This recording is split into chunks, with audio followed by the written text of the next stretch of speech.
Ya, Assalamualaikum warahmatullahi wabarakatuh. Perkenalkan, nama saya Doni Septian dari kelas KPI 2A. Di sini saya akan mempresentasikan rancangan dari proposal penelitian. Nah, jadi bisa dilihat di sini. Ini adalah makalah saya kemarin, jadi akan saya presentasikan dalam bentuk video. Jadi yang pertama kita akan masuk ke pembahasan. Jadi proposal adalah penawaran. Jadi itu harus meyakinkan pembaca bahwa penawaran itu tidak dapat dibatalkan dengan alasan bahwa itu penting dan bermakna. Penelitian adalah suatu proses sistematis dalam pengumpulan data, analisis, dan interpretasi dari hasil penelitian untuk menjawab pertanyaan penelitian atau menyelesaikan suatu masalah. Jadi, proposal penelitian adalah rencana kerja yang terdiri dari semua unsur-unsur pokok dalam proses penelitian dan juga informasi secukupnya bagi pembaca atau reviewer untuk mengevaluasi penelitian yang diajukan. Oke. Coba langsung ke bawah. Pengertian logis dari proposal penelitian adalah semua yang dapat diakui oleh akal manusia sesuai dengan logika dan valid sesuai dengan pemikirannya. Proposal penelitian dibagi menjadi 4, yaitu proposal penelitian pengembangan, kegiatan yang menghasilkan rencana atau item yang dapat digunakan untuk mengatasi masalah-masalah yang aktual. Nah, dalam hal ini, kegiatan pengembangan digarisbawahi pada pemanfaatan teori-teori, konsep-konsep, prinsip-prinsip, atau temuan-temuan penelitian untuk menangani masalah. Skripsi, tesis, dan disertasi yang disusun berdasarkan hasil kerja dari pengembangan menurut format dan sistematika yang berbeda dengan skripsi, tesis, dan disertasi yang disusun berdasarkan hasil penelitian. Dengan alasan bahwa karakteristik kegiatan pengembangan dan kegiatan penelitian itu berbeda. Kegiatan penelitian pada dasarnya mencoba melacak jawaban atas suatu masalah, sementara kegiatan pengembangan mencoba menerapkan penemuan atau hipotesis untuk menangani suatu masalah.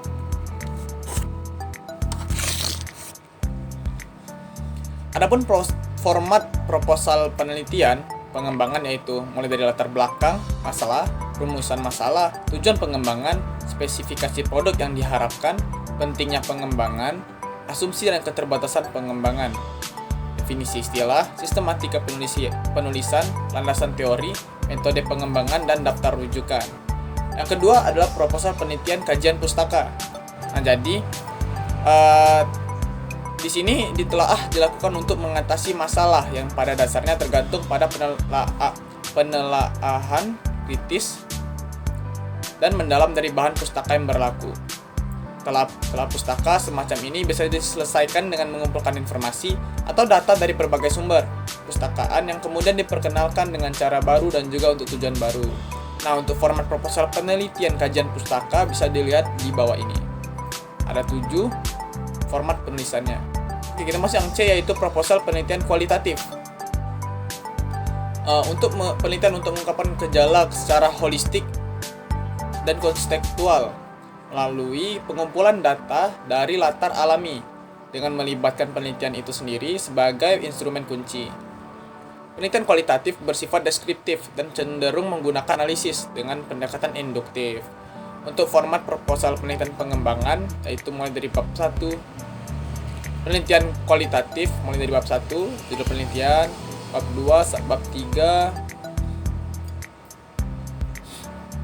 dan masuk ke yang D, proposal penelitian kuantitatif. Proposal penelitian kuantitatif adalah suatu penelitian yang pada dasarnya menggunakan pendekatan deduktif dan atau induktif. Pendekatan ini berangkat dari suatu kerangka teori, gagasan para ahli ataupun pemahaman peneliti berdasarkan pengalamannya. Kemudian dikembangkan menjadi permasalahan-permasalahan beserta pemecahan-pemecahannya yang diajukan untuk memperoleh pembenaran verifikasi dalam bentuk dukungan atas empiris di lapangan. Untuk format proposal penelitian pengembangan itu seperti di gambar. Bagian persiapan, bagian utama bab 1 pendahuluan, bab 2 tinjauan pustaka, bab 3 metodologi, sampai bagian akhir kepustakaan dan lampiran. Untuk tahapan proposal penelitian, kita masuk yang ke B, tahapan proposal penelitian. Proposal penelitian adalah rencana penelitian dari seorang mahasiswa yang akan menyusun suatu karya ilmiah berupa skripsi, tesis, maupun disertasi. Proposal memiliki ciri-ciri atau karakter khusus yang luar biasa dari beberapa karya ilmiah lainnya. Adapun karakteristik proposal yaitu yang pertama, substansinya berpusat di sekitar penyelidikan, rencana pengujian yang tepat pada suatu teori tertentu, mengungkap data primer sebagai informasi utama, ditulis dalam bahasa Indonesia yang baik dan benar, kecuali program luar negeri. Dalam proposal penelitian ada 3 komponen utama yang harus dipenuhi. Titik komponen-komponen itu sebagai berikut. Oke, yang pertama itu bab 1 pendahuluan. Bab 1 terdiri dari latar belakang yang isinya adalah masalah yang diuraikan secara ringkas. Yang B, ada batasan masalah.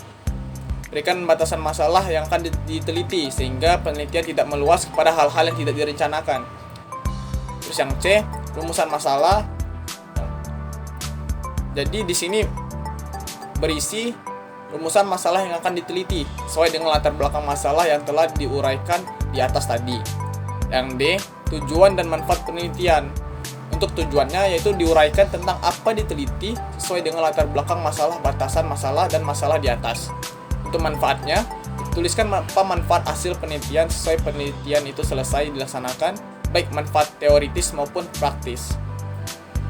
E, hipotesis. Jika ada hipotesis maka langsung diterapkan. Jadi untuk tuliskan anggapan sementara terhadap masalah objek yang akan diteliti. Untuk bab 2 konsep landasan teori dan tinjauan pustaka. Dalam bab 2 itu terdapat konsep landasan teori dan tinjauan pustaka.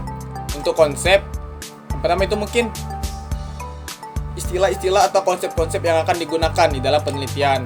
Hal ini perlu karena ada kata-kata dalam kamus memiliki arti yang lebih dari satu dan akan menjadi pedoman pada saat penelitian. B, landasan teori. Itu landasan teori menurut para ahli yang akan digunakan di dalam penelitian. C, itu tinjauan pustaka.